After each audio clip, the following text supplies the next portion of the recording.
also pairs of parentheses in the code.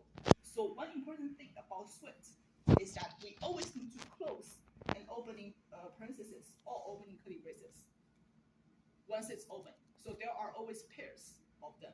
You can't missing a closed one when you have an open one. It will throw an error. So that's one common mistake beginners would have. Okay, we go into the main body of the code. We see that there is a C stack.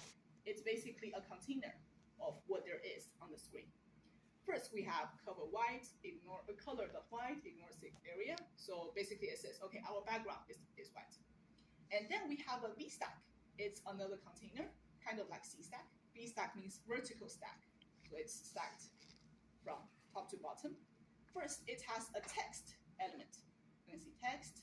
And we have a string that says score, which is this part. And then column. And then here it means that the score value will change. Whatever it displays on this text will change based on what the score variable holds. What does it hold when we start it? Zero, yeah, because we assign 0 here, right? Score equals to 0 at the beginning of the code. Very good.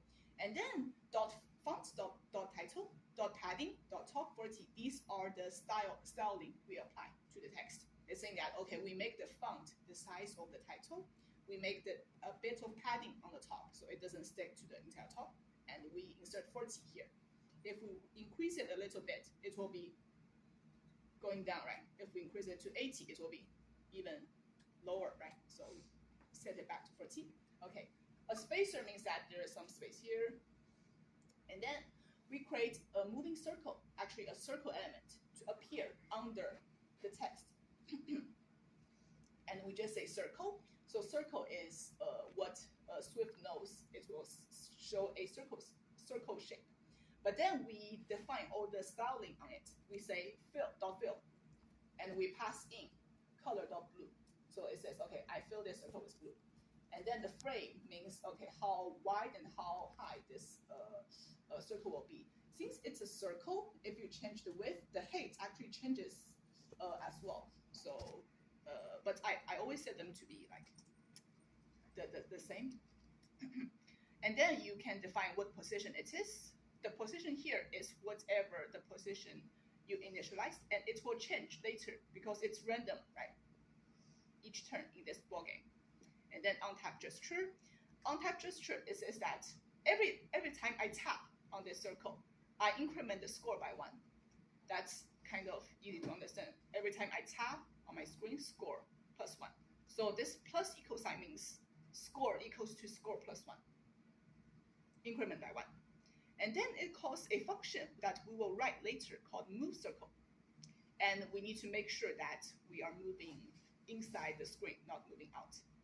Basically, that's what this first part is saying. Let's go to the move circle function, last part of our code. Move circle, we pass in the screen size to make sure it doesn't go out. And then we say that, okay, we first make sure that the circle doesn't go off screen. We set a float here to make sure it's to keep it inside. And then the random stuff is here. We say we have a new x. X is the x coordinate of the circle. We have a new y, a new coordinate, a new y axis value for the circle. And then we just select a random int within this range. And then we do with animation. We set the position variable that we first defined to be 150, 300 to this new x and new y. So that's what makes it change position. New x, new y, once tapped. New x, new y, once tapped. New x, new y, once tapped. And they are random. And basically that's all. And this part is just what comes with the template. Any questions on this piece of code?